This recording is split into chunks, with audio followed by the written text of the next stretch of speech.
Hari ini Jumat tanggal 12 bulan 12 2025. Renungan yang akan disampaikan oleh Bapak Pendeta Sundoro Tanuwijaya. Mari kita dengarkan, dan kalau ada bagian yang perlu saya ulas, akan saya ulas nantinya.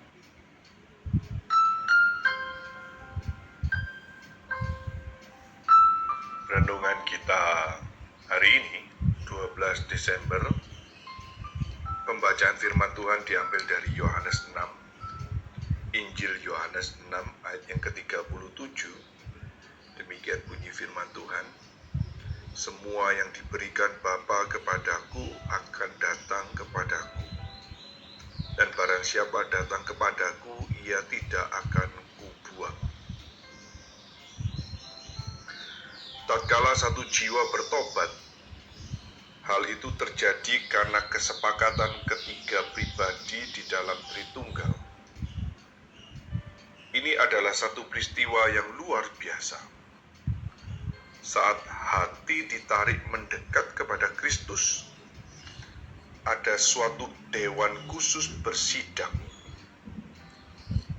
Allah Bapa menarik orang tersebut, Allah Anak menerima, dan Allah Roh Kudus menjadi instrumen dari kedua pribadi. Ia memberi kehidupan pada hati. Ini merupakan keajaiban yang tiada taranya. Ada 4 tahap dalam rancangan hikmat Tritunggal ini. Yang pertama, yaitu pada saat pemilihan kita sejak dari kekekalan. Sejak dari kekekalan. Siapakah tokoh atau pribadi sejak dari kekekalan? Sebetulnya dalam bahasa Indonesia yang paten, kalimat ini salah. Siapakah sang kekal itu? Kalau kekal, tidak ada sejak, tidak ada dari. Kalau ada sejak dan dari, pasti ada akhirnya. Ini untuk menggambarkan tentang sang kekal itu menciptakan ciptaannya sejak dari kekekalan. Mari kita ikutin uraian selanjutnya. Di mana ketiga pribadi bersama-sama menetapkan. Yang berikutnya, atau yang kedua, pada penebusan kita, ketika Yesus Kristus dinobatkan sebagai anak Allah, dan saat pembaptisan Kristus, Allah Bapa menyatakan Dia sebagai anaknya, dan Roh Kudus turun ke atasnya seperti burung merpati. Tahap yang ketiga ialah di saat iman dianugerahkan kepada orang berdosa. Jadi, di sini sudah menggambarkan sang kekal itu. Siapakah sang kekal itu? Yaitu Allah Bapa, yaitu Allah Kristus, yaitu Allah Roh Kudus. 3 pribadi yang lebih dikenal dengan Allah Tritunggal, Allah Bapa, Allah Putra, dan Allah Roh Kudus, telah menetapkan tugas masing-masing dari sejak, tanda kutip. Mereka bertiga adalah sang kekal adanya. Untuk apa sang kekal menciptakan yang tidak kekal? Nanti kita ikutin. Tapi mari kita dengarkan tentang ciptaan yang tidak kekal akan dijadikan anggota kekekalan anggota kekal itu yang baru. Mengapa yang baru? Karena di Alkitab mencatatkan penciptaan alam semesta 7 hari lamanya. Tahukah Anda kapan mereka bertiga, Sang Kekal itu menciptakan malaikat? Kapankah sepertiga dari ciptaan malaikat mereka bertiga itu ditetapkan untuk menjalankan menjadi iblis? Mengapa demikian? Karena Sang Kekal punya cerita dengan skenario akan menurunkan Allah Kristus menjadi Allah anak, menjadi Kristus manusia.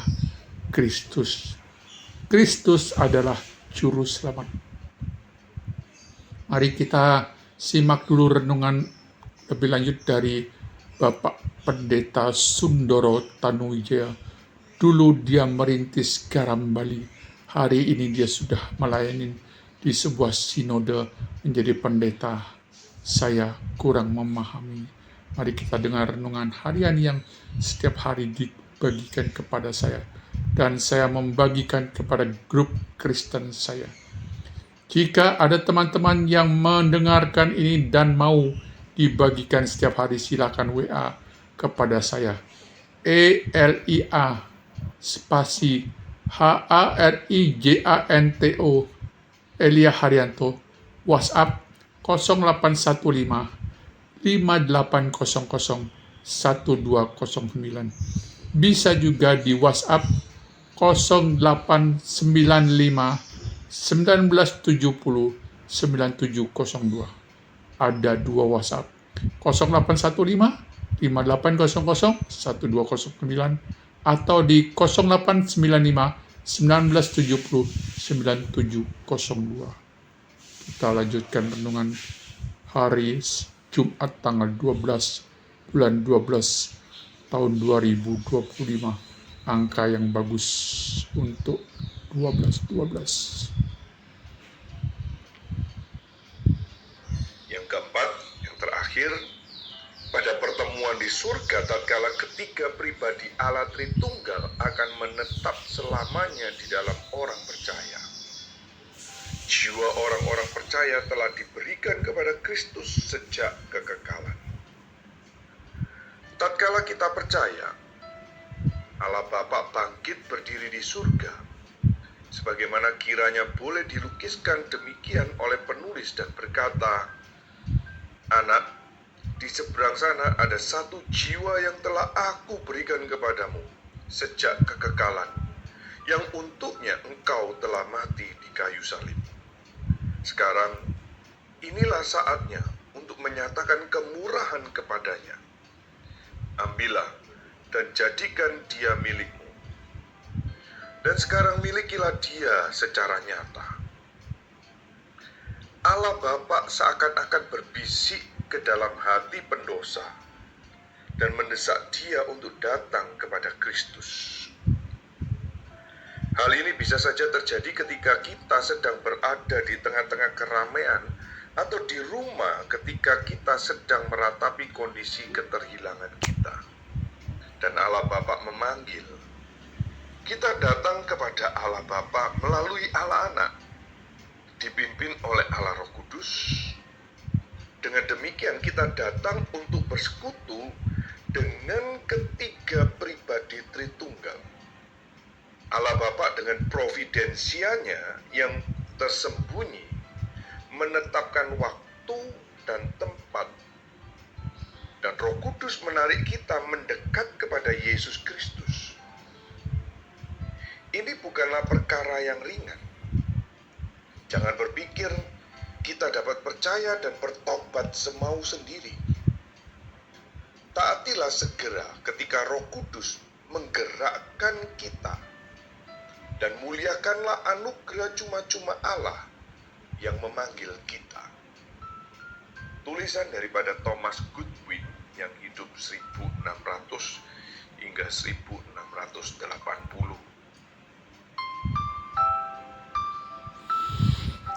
Demikian renungan hari Jumat 12 Desember 2025.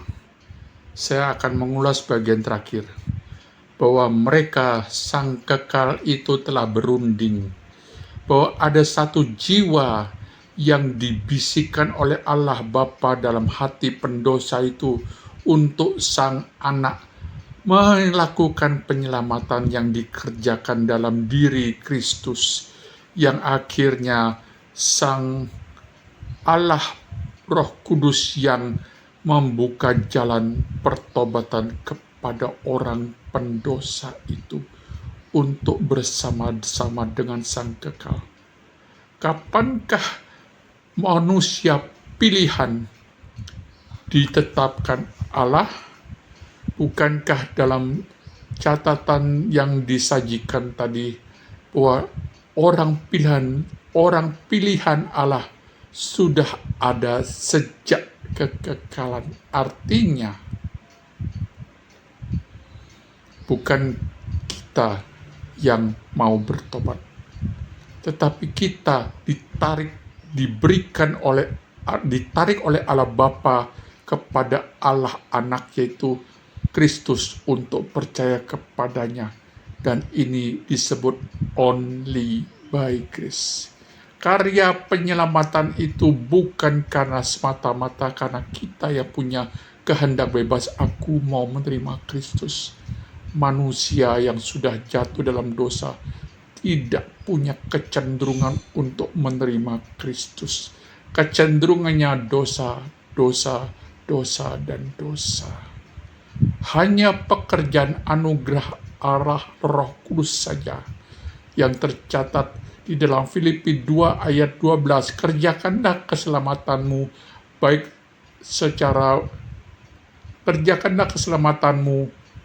dengan tekun dan gentar, baik selama aku ada, apalagi pada saat aku tidak ada. Demikian surat Paulus kepada jemaat di Filipi dalam Filipi 2 ayat 12. Tetapi dikunci oleh Paulus bahwa ayat 13 mengatakan, tetapi semua itu karena Allah lah yang mengerjakan di dalam dirimu.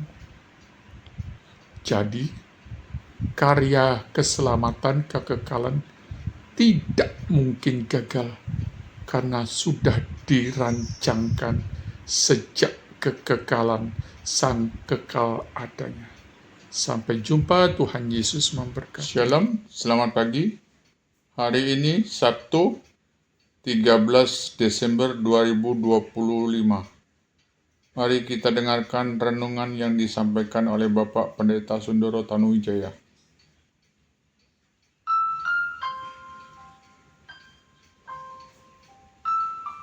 Renungan kita hari ini 13 Desember.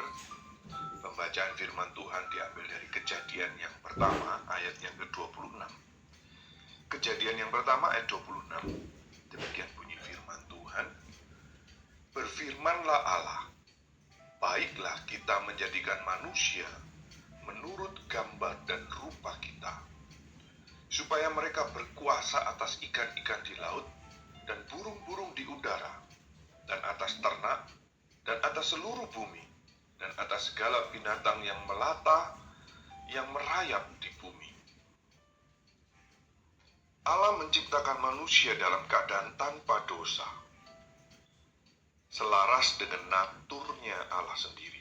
Sama sekali tidak ada cacat atau ketidaksempurnaan, kebobrokan, atau prinsip kerusakan apapun di dalam jasmani maupun rohaninya. Ketika Allah memberikan nafas kehidupan kepadanya, Allah mengembuskan jiwa yang benar dan adil.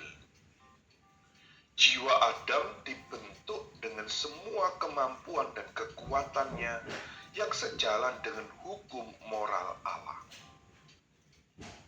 Mari kita bahas paragraf pertama ini. Baiklah kita. Siapakah kita itu? Kita adalah sang kekal adanya. Siapakah sang kekal adanya itu? Yaitu hanya 3 pribadi. Allah Bapa, Allah Anak, dan Allah Roh Kudus. Dan mereka juga telah menciptakan malaikat yang tidak diterakan di dalam Alkitab.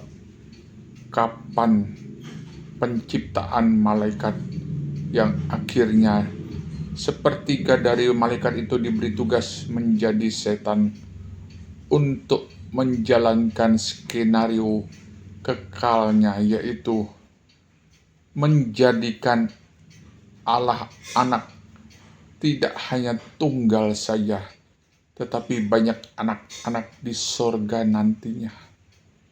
Mengapa demikian? Karena dari penciptaan hari pertama sampai hari ke-5, semua diciptakan untuk Adam. Adam diberikan nafas oleh Allah Tritunggal. Di sini kita bisa belajar secara natur manusia pertama Adam, nafas dihembuskan oleh Allah Tritunggal. Demikian juga pembentukan Hawa diambil dari tulang rusuk, kemudian ditambal dengan tanah dan dihembuskan nafas untuk menghidupkan Hawa. Lalu bagaimana selanjutnya dengan manusia-manusia setelah Adam dan Hawa? Kapankah nafas itu diberikan kepada sebuah janin yang berhasil menjadi pemenang si sperma tersebut? Banyak sperma berlomba untuk mencapai ovarium dan membuahin indung telur sang wanita. Maka sangat layak disebut lahir sebagai janin yang kaya raya. Kenapa kaya raya? Karena dia punya tenaga, dia punya kemampuan, dia diberikan tugas untuk menjalankan hidup di dunia ini. Mari kita lanjutkan renungan berikutnya oleh Sundoro Tanuwijaya. Ia mengenal dengan sempurna hukum Allah dan juga akan tanggung jawabnya.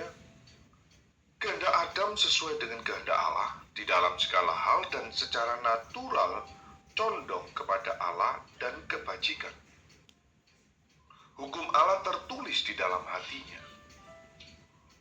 Manusia yang sudah dilahirbarukan oleh anugerah secara natural condong pada kekudusan yang sama di dalam semua bagian dirinya yang dituntut oleh hukum Taurat. Tetapi 11 Desember, pembacaan firman Tuhan diambil dari Kejadian. Tetapi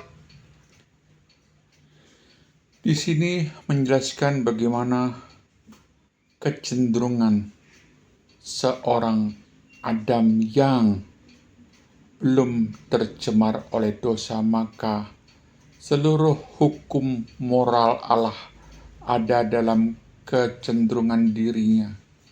Dan demikian juga tadi diulas bagi manusia yang sudah jatuh dalam dosa dan sudah dilahirbarukan, maka kecenderungannya juga melakukan semua hukum Taurat. Apa arti kecenderungan seseorang yang menjalankan moral Allah? Ada antitesisnya, bukan? Seseorang yang sudah jatuh dalam dosa dan tidak dilahirkan baru oleh Roh Kudus, maka kecenderungannya adalah berbuat salah, dosa, dan kutuk adanya. Tapi Adam telah memiliki semua ini secara alamiah. Semua kecenderungan baik ini pada orang lahir baru bercampur dengan kerusakan. Sedangkan di dalam Adam murni dan tidak bercampur. Adam mengetahui kehendak Tuannya dan condong untuk melaksanakannya. Afeksinya teratur, murni, dan kudus. Kerohanian yang baik merupakan kebaikan utama Adam yang tertinggi, sekaligus tujuan akhirnya. Di sini menjelaskan bahwa free will Adam selalu murni kepada Allahnya.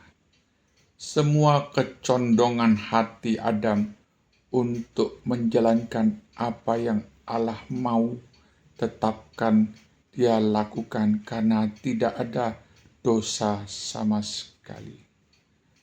Jadi dapat kita simpulkan bahwa free will hanya ada pada diri Adam saja. Dan afeksi untuk menjalankan apa yang menjadi penetapan Tuhan, ya dan amin. Lalu bagaimana untuk mengerjakan apa yang menjadi cerita selanjutnya dalam kekekalan mereka, yaitu mereka merencanakan untuk menurunkan Allah anak menjadi Kristus. Artinya harus ada dosa yang dilahirkan oleh manusia berikutnya, supaya cerita tentang Kristus boleh terwujud dari dosa yang kecenderungannya berbuat salah, berbuat bejat, dan makin rusak adanya. Ini adalah sebuah arti yang tidak diulas oleh sang penulis yang dibacakan oleh Bapak Pendeta Sundoro Tanuwijaya.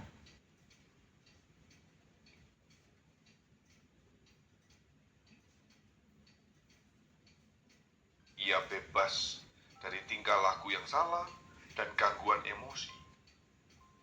Ia berkuasa mengendalikan kehendaknya dan sanggup bertindak atas apa yang diketahuinya patut dilaksanakan. Kebenaran keadilannya merupakan kebenaran universal dan alami. Meskipun dapat berubah, sedikit pun tidak ada yang salah dalam sifat kemanusiaannya sebagai kemah Allah. Adam kudus di dalam tubuh dan jiwanya. Tidak ada pertentangan antara tubuh dan roh, rasio dan keinginan, dan tanpa kecondongan sedikit pun pada dosa. Ia mampu mencapai sasaran akhir penciptaan, yaitu mengasihi dan melayani Allah sesuai kehendaknya. Jadi jelas bukan bahwa kecondongan akan memuliakan Allah selalu Adam kerjakan, karena belum ada tercemar dosa di dalam dirinya. Semuanya melakukan semua kebaikan yang telah dicanangkan oleh Allah.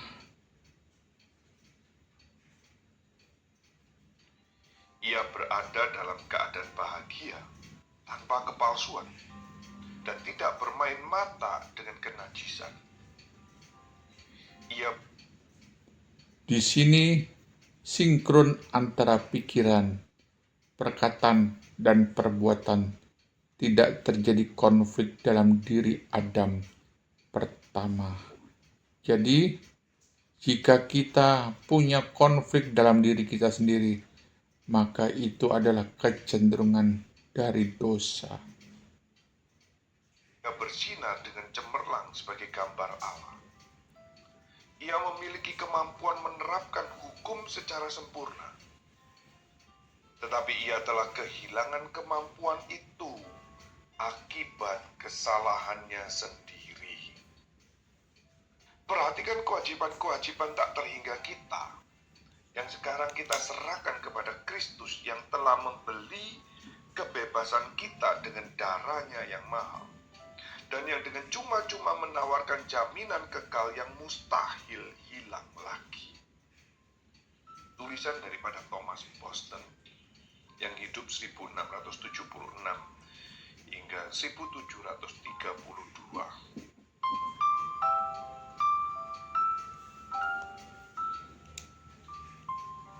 Di paragraf terakhir dinyatakan, semua kehilangan Adam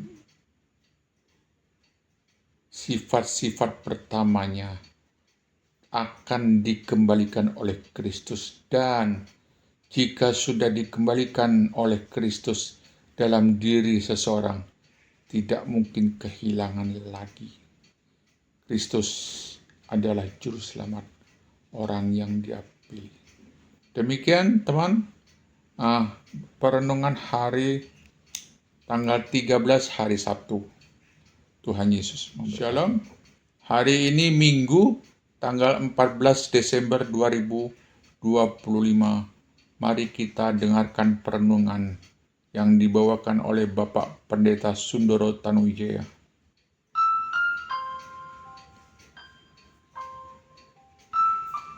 Renungan kita hari ini, 14 Desember. Pembacaan firman Tuhan diambil dari Kejadian pasal yang kedua ayat yang ke-9. Kejadian pasal yang kedua ayat yang ke-9, demikian bunyi firman Tuhan. Lalu Tuhan Allah menumbuhkan berbagai-bagai pohon dari bumi yang menarik dan yang baik untuk dimakan buahnya, dan pohon kehidupan di tengah-tengah taman itu, serta pohon pengetahuan tentang yang baik dan yang jahat. Hati Adam penuh ketenangan dan keteduhan, sempurna di dalam Taman Eden. Hati nuraninya tidak perlu bekerja, dan pasangan bahagia ini hidup dalam kesatuan pernikahan yang sempurna.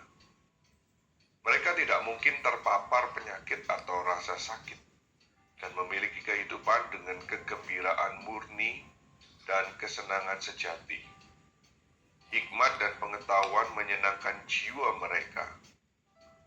Mereka mengenal Allah, menikmati persekutuan bersamanya, dan telah melihat kenikmatan kemuliaannya. Buah terlarang di Taman Eden adalah alat perlindungan penuh kemurahan yang disediakan untuk mencegah Adam dari kejatuhan. Allah menjadikan manusia tuan atas bumi, tetapi Adam perlu mengetahui melalui tanda khusus yang kasat mata bahwa Allah berdaulat atas segala sesuatu. Hal ini demi keselamatan manusia dan merupakan tindakan hikmat dan anugerah yang tiada taranya untuk memperingatkan Adam bahwa ia wajib tunduk sepenuhnya kepada penciptanya oleh kehadiran satu pohon yang kasat mata, supaya tatkala ia melihat dirinya sebagai tuan atas ciptaan, ia tidak melupakan bahwa ia tetap ciptaan Allah. Di uraian ini sangat menarik bahwa selama 5 hari semua diciptakan untuk manusia di hari ke-6. Jadi manusia berkuasa atas semua benda-benda ciptaan Allahnya, dan pohon yang di tengah sebagai pohon peringatan bahwa kamu juga bukan penguasa yang sejati. Kamu juga adalah ciptaan sama seperti hari-hari di mana Allah menciptakan segala sesuatu, semesta dan segala isinya. Sadarilah itu. Kamu diberikan hak prerogatif untuk mengelola, mengolah, dan memanfaatkannya, tetapi ingatlah, ada kuasa yang tidak boleh kamu langgar, bahwa kamu juga adalah ciptaan. Suatu renungan dari makna pohon terlarang itu sebagai pengingat bahwa kita adalah ciptaan, kita bukan sang pencipta itu sendiri. Pohon ini adalah alat pengingat dari surga. demi memperingatkan bahaya yang mengincarnya dan membuat dia menyadari keadaannya yang dapat berubah. Manusia diciptakan dengan kehendak bebas untuk melakukan kebaikan, di mana pohon kehidupan sebagai satu bukti. Tetapi manusia juga bebas melakukan apa yang jahat. Dan pohon terlarang ada untuk memperingatkan dia akan bahaya yang mematikan ini. Pohon kehidupan dikatakan sebagai pertanda bahwa mereka punya kehendak bebas, berbuat baik dan bahkan berbuat jahat. Kehendak bebas berbuat jahat pun ada tercermin dari buah larangan tersebut karena mengandung konsekuensi. Disinilah letak kehendak bebas manusia yang sejati. Lalu apakah setelah manusia makan buah itu, anak keturunannya mempunyai kehendak bebas? Tidak ada kehendak bebas murni lagi. Kecenderungannya selalu berbuat dosa dan dosa dan dosa dan dosa dan dosa. Jadi pohon terlarang itu memberikan mereka sebuah free will murni. Apakah mereka menyadari bahwa mereka diberikan hak khusus untuk mengelola alam semesta, bumi dan segala isinya. Jangan terlalu berlebihan untuk menyatakan dia adalah Allah. Maka pohon terlarang itu sebagai batu ujian atau pertanda ujian. Sungguh renungan yang luar biasa.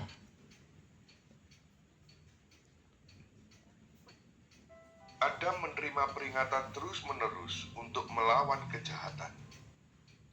Ini merupakan mercusuar baginya, agar ia waspada terhadap beting karang dosa yang dapat menyebabkan ia hancur berkeping-keping. Allah menciptakan manusia untuk berdiri tegak, yang memungkinkan dia memandang kepada Allah dan menemukan kebahagiaan dari atas, bukan dari dan di bumi. Pohon ini mengajarkan pelajaran ini. Kebahagiaan tidak didapat dari menikmati ciptaan yang selalu ada kekurangannya, sekalipun di Taman Eden. Pohon terlarang pada hakikatnya mewakili semua ciptaan. Pohon ini memberitahu manusia untuk menjauhi dirinya sendiri dan mendekat kepada Allah sebagai sumber kebahagiaan. Itu adalah papan petunjuk dengan tulisan kehampaan yang tergantung di pintu masuk ciptaan. Tulisan daripada Thomas Boston yang hidup 1676 hingga 1732. Suatu peringatan bahwa manusia jangan tergantung kepada yang di bawah, yang adalah sesama ciptaan. Manusia harus tergantung kepada yang di atas, kepada Sang Pencipta, agar semuanya boleh berjalan sesuai dengan apa yang dirancangkan Allah. Lalu bagaimana tentang kejatuhan Adam? Mari kita simak dan tunggu renungan berikutnya. Shalom, Tuhan Yesus memberkati. Shalom, selamat pagi. Hari ini Senin 15 Desember 2025. Mari kita dengarkan renungan yang disampaikan oleh Bapak Pendeta Sundoro Tanuwijaya.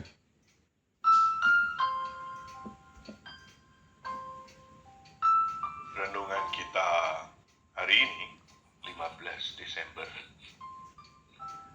Renungan kita diambil dari Roma 5 ayat yang ke-12. Roma pasal yang kelima ayat yang ke-12. Sebab itu, sama seperti dosa telah masuk ke dalam dunia oleh satu orang, dan oleh dosa itu juga maut. demikianlah maut itu menjalar kepada semua orang, karena semua orang telah berbuat dosa. Apabila kita memperhatikan keadaan awal manusia dalam status tidak berdosa, kita patut meratapi kejatuhan Adam yang begitu mengerikan. Ini seperti bangunan megah yang ambruk menjadi berkeping-keping. Mungkinkah kita tidak menangis tatkala melihat rumah kita terbakar dan harta milik kita lenyap di telan api? Tetapi kejatuhan Adam sangat jauh berbeda dengan semua penyebab kesedihan kasat mata. Manusia jatuh bagaikan bintang jatuh dari langit. Seandainya kita dapat kembali ke natur tanpa noda dan hati tanpa pencemaran, manusia yang telah diasuh secara terhormat sekarang merangkul timbunan kotoran. Di manakah kemuliaan mula-mula kita? Tidak pernah ada kegelapan dalam pemikiran, tidak ada pemberontakan di dalam kehendak, dan tidak ada gangguan dalam afeksi kita. Tetapi saudara-saudara, kota yang setia telah menjadi sarang penyamun dan tempat pelacuran. Kebenaran dan keadilan pernah tinggal di sana, tetapi sekarang dihuni para pembunuh. Perak kita telah berubah menjadi karat. Hati yang pernah menjadi bait Allah sekarang berubah menjadi sarang penyamun. Nama kita menjadi Ikabod, karena kemuliaan sudah meninggalkan kita. Saudara-saudara, dulu kita berbahagia. Tidak ada rasa sakit, penyakit, atau kematian yang dapat menjangkiti kita. Sampai buah kepahitan itu dipetik dari pohon terlarang. Waktu itu surga menyinari kita. Bumi berseri-seri. Kita ditemani para malaikat dan objek kedengkian para iblis. Tetapi mahkota itu sudah terlepas dari kepala kita, dan terkutuklah kita karena dosa. Air bah menenggelamkan bumi, api melahap Sodom, katak-katak menjadi algojo Firaun, cacing-cacing memakan habis Herodes. Saudara-saudara, kita telah sedemikian terjatuh. Betapa terpuruknya kita ke dalam palung pusaran petaka. Matahari telah terbenam bagi kita, dan kematian telah menyusup melalui jendela kita. Demikianlah kita berbaring dalam debu dan membiarkan kehinaan dan kekacauan meliputi kita. Meskipun demikian, ada pengharapan bagi kita. Saudara-saudara, orang berdosa, pandanglah kepada Yesus Kristus, Adam yang kedua. Tinggalkanlah Adam pertama dan hampirilah sang pengantara dan penjamin kovenan baru yang lebih baik. Katakanlah kepada Kristus dari hati Anda, jadilah penguasa kami, dan hanya pelanggaran kami ini ditanggulangi oleh tangan-Mu. Tulisan daripada Thomas Boston yang hidup 1676 hingga 1732. Renungan hari Senin 15 Desember 2025, saya tidak menyela. Saya baru mendengar dan saya menangkap sebuah refleksi bahwa manusia yang sudah jatuh dalam dosa punya akar dosa yang tidak terhapuskan, bahkan oleh air bah sekalipun, karena di dalam air bah dipilih keluarga Nuh. Keluarga Nuh adalah keluarga yang dilayakkan oleh Tuhan untuk melanjutkan kehidupan, mengisi bumi dan seterusnya. Tapi akhirnya juga bibit dosa itu tetap berada di dalam hati dan pikirannya.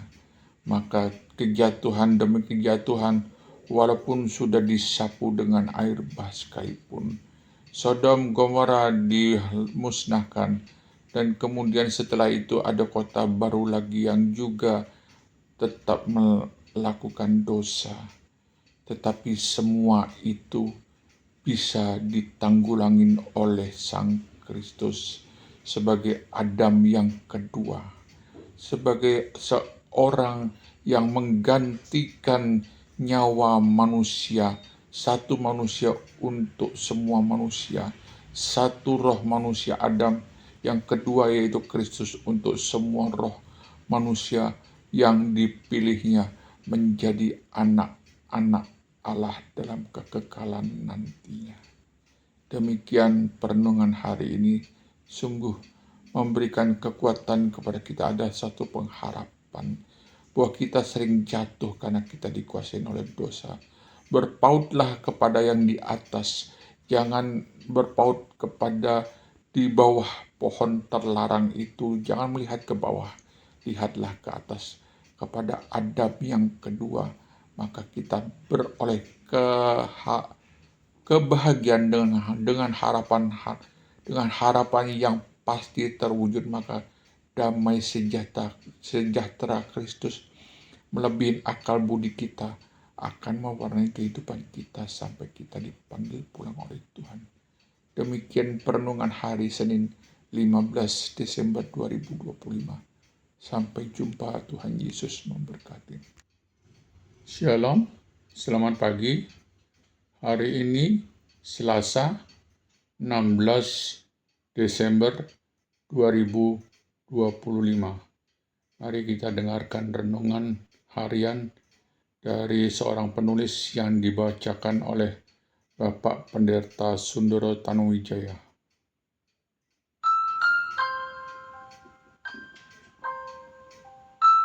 Renungan kita hari ini 16 Desember. Pembacaan firman Tuhan diambil dari surat 1 Petrus 1 ayat yang ketiga. 1 Petrus 1 ayat yang ketiga, demikian bunyi firman Tuhan. Terpujilah Allah dan Bapa Tuhan kita Yesus Kristus, yang karena rahmat-Nya yang besar telah melahirkan kita kembali oleh kebangkitan Yesus Kristus dari antara orang mati kepada suatu hidup yang penuh pengharapan. Manusia pernah menjadi makhluk indah dan bahagia. Tetapi karena dosa, manusia menjerumuskan dirinya sendiri ke dalam status berdosa dan menyedihkan. Setiap Manusia adalah makhluk yang indah. Dikatakan oleh penulis bahwa manusia menjerumuskan dirinya sendiri ke dalam dosa. Secara kognitif penulisan itu adalah benar adanya. Kenapa? Karena Adam dan Hawa yang mempunyai free will sejati. Saya katakan free will sejati. Free will yang sebenar-benarnya menjerumuskan diri, memilih pilihan bebasnya untuk mencoba mengerti tentang segala sesuatu seperti Tuhannya atas bisikan daripada si iblis, utusan dari Sang Kekal, untuk menggenapin penulisan skenario sejak kekal, kata penulis dari awal. Karena bagi saya kekal tidak ada sejak, tidak ada awal, tidak ada akhir. Dia alfa dan omega, yang pertama dan yang terakhir. Itu pun bagi saya tidaklah benar dalam suku katanya. Kekal adalah ada dan ada, tetap ada. Dia tidak diciptakan, dia sudah ada dan tetap ada. tidak akan pernah tidak ada. Itulah kekal. Bagaimana manusia disebut menjerumuskan diri? Manusia memang betul memilih untuk berbuat dosa. Karenanya manusia sangat logis menerima karmanya. Dalam bahasa Alkitab, menerima buah yang dia tabur, yaitu keberdosaan.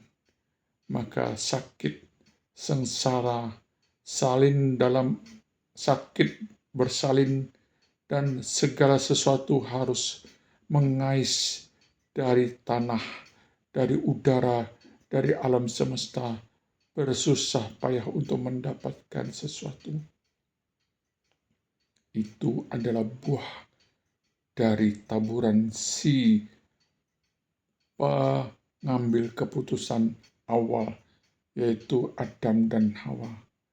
Lalu manusia setelah itu apakah juga terikat dengan keputusannya sendiri? Karena memang benar demikian. Manusia setelah Adam dan Hawa, keturunannya sampai ke kita, mengandung buah dosa awal.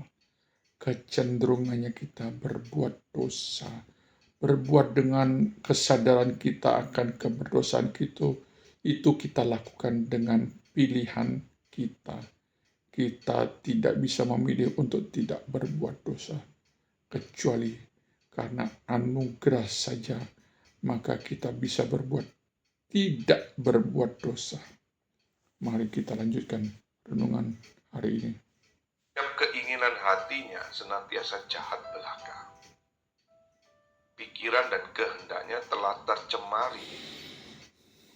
Sekarang manusia tidak lagi menjadi atau memiliki kebaikan sejati dan apa yang dapat diterima oleh Allah. Betapa kotornya hati manusia dan rusak naturnya. Kerusakan ini berakar di hati dan ditenun di dalam natur kita. Hal ini mendukakan Allah yang menciptakan manusia di bumi. Pemahaman kita telah rusak dan terbungkus kekacauan. Kita telah jatuh ke dalam tangan musuh kita.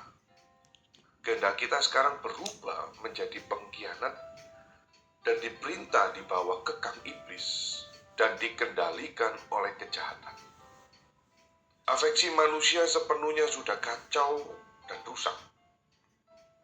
Mereka laksana kuda liar yang tidak menerima penunggang, atau kuda yang membawa lari penunggangnya.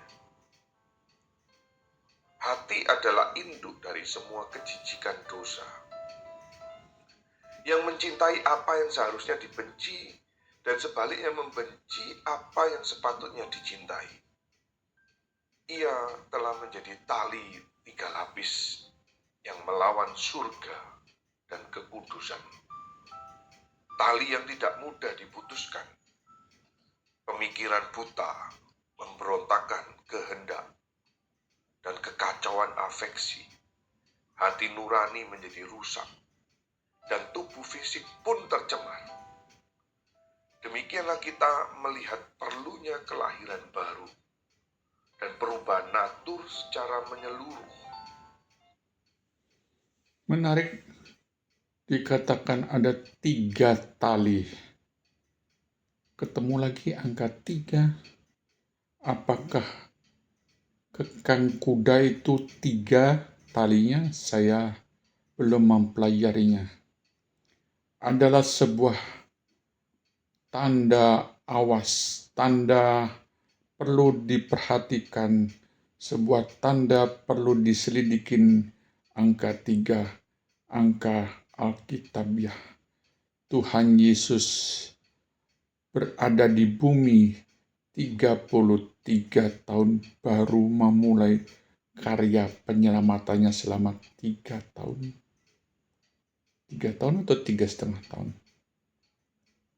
Jadi angka 3 merupakan angka yang penuh arti. Allah Bapa, Allah Putra, Allah Roh Kudus adalah esensi sang kekal itu sebenarnya hanya ada 3. Malaikat adalah ciptaan sang kekal. Manusia dan segala isinya adalah ciptaan. Di perenungan hari keberapa dikatakan manusia harus mengingat pohon terlarang itu untuk mengingatkan dirinya.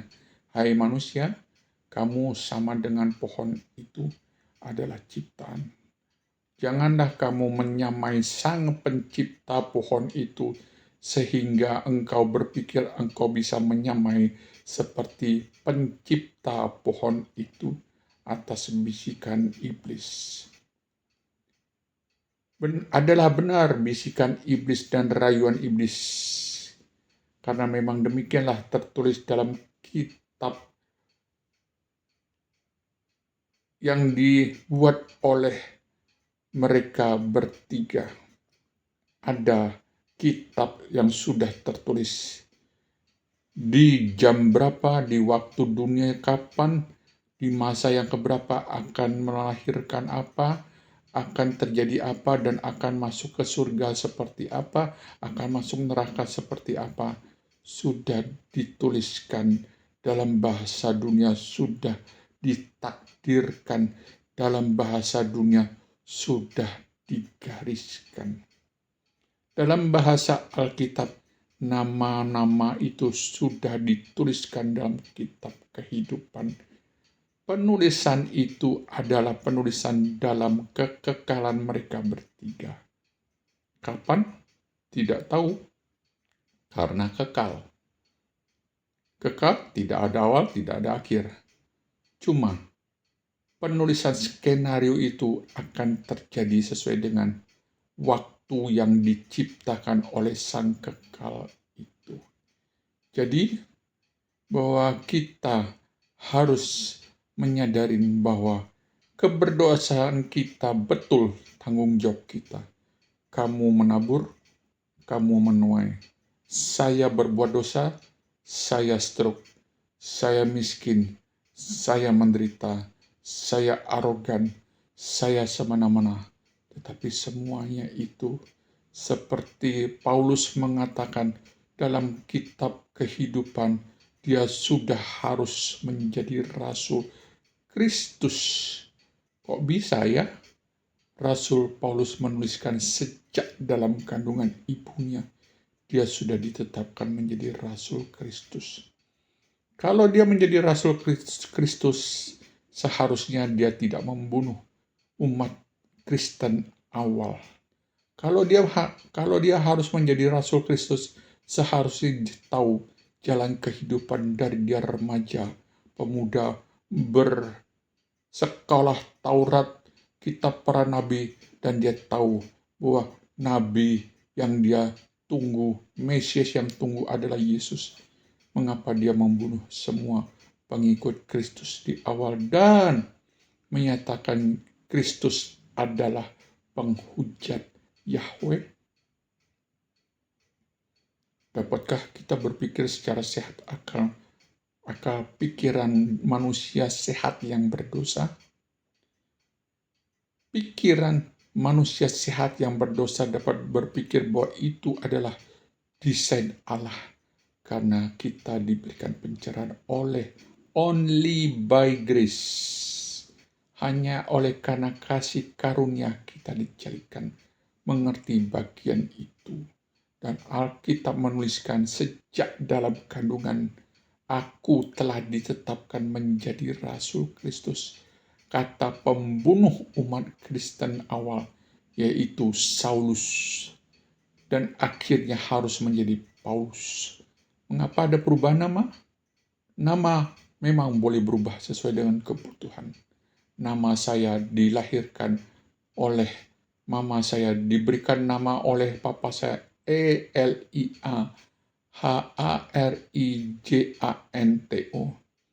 dan sudah diganti menjadi Elias Haryanta Udiana karena saya berkehidupan di Bali.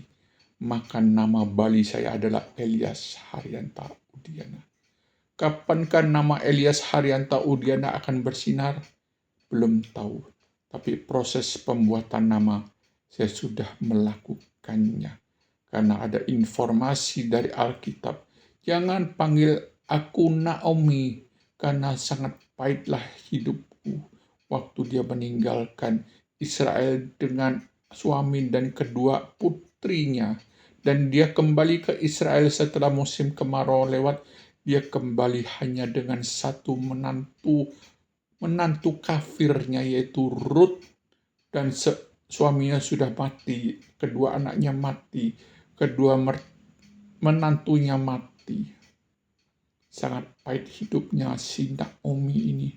Dan pada saat rekan-rekannya melihat dia kembali kepada Israel dan mengatakan, mengapa kamu kembali sendirian aja, Naomi, atau apapun kalimatnya, dan dipanggil Naomi, maka Naomi mengatakan, jangan panggil aku Naomi, karena sangat pahitlah hidupku, panggil aku Mara.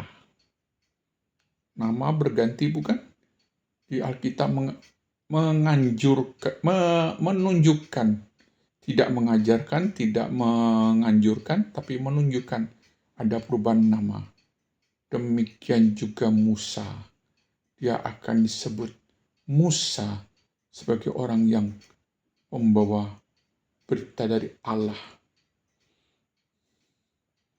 Banyak nama yang diganti oleh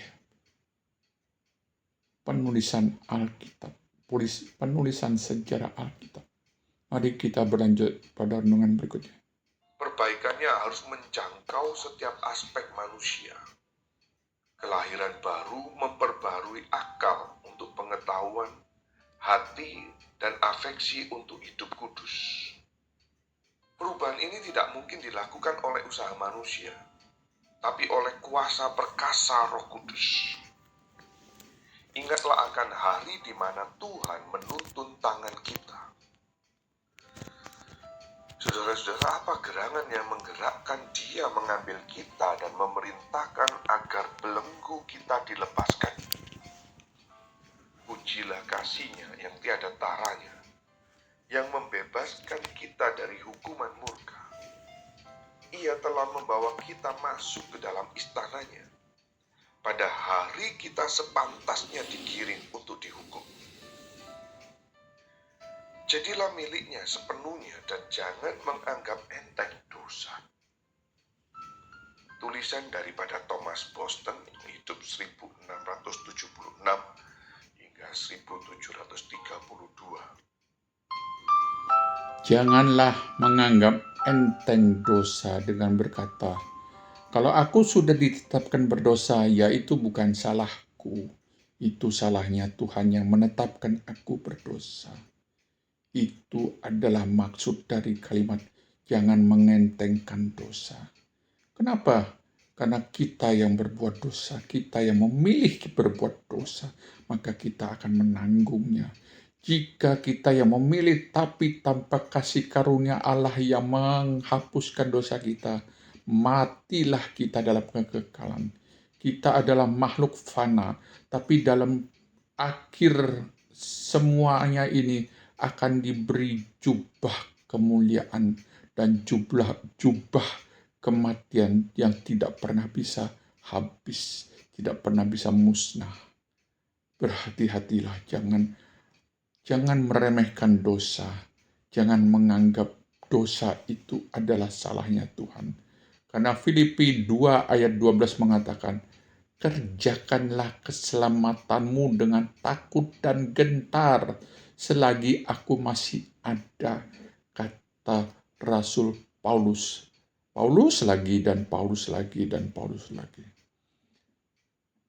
Tapi di ayat ke-13 Rasul Paulus mengatakan, karena Allah lah yang mengerjakan di dalam dirimu, baik menurut kerelaannya maupun kemauannya.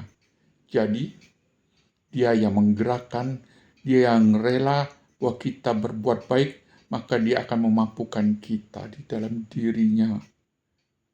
Melalui Allah Roh Kudus memampukan diri kita melakukan segala kebaikan. Jangan mengentengkan dosa.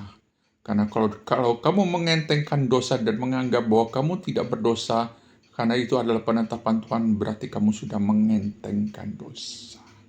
Maka nikmatilah dosamu di akhir zaman dengan jubah kekal kebinasaan. Aku akan menerima jubah kekekalan dalam kemuliaan, sebagaimana dituliskan, bejana yang sama dibuat untuk benda kemuliaan, bejana yang sama dibuat untuk benda kemurkaannya. Dapatkah bejana berkata, "Mengapa engkau membentuk aku demikian?" kepada sang penjunan? Baca firman Tuhan, minta urapan Roh Kudus. Hanya only by grace saja Anda mengerti seluruh rahasia kitab suci double predestinasi. Anda akan menyesal, merasa betul-betul menyesal berada di surga. Dan engkau tidak bisa menuduh, "Mengapa engkau tidak memilih aku menjadi benda kemuliaanmu?" Ya Allahku, kamu tidak bisa karena kamu dengan sadar berbuat dosa dan menghidupi dosamu. Tidak menyesal, tidak minta ampun, tidak merasa bersalah, tidak merasa kesakitan. Dan semuanya kamu limpahkan kepada Tuhan dan menyalahkan Tuhan, bukan menyalahkan dirimu. Itulah buah dari garis tanganmu. Apa yang kamu tabur, itu yang kamu tuai. Apa yang kamu tanam, itu yang akan kamu panen. Gandumkah kamu, maka gandumlah dirimu. Kalau kamu ilalang, maka ilalanglah dirimu. Kamu tidak bisa dari kambing menjadi domba. Tuhan Yesus memberkati.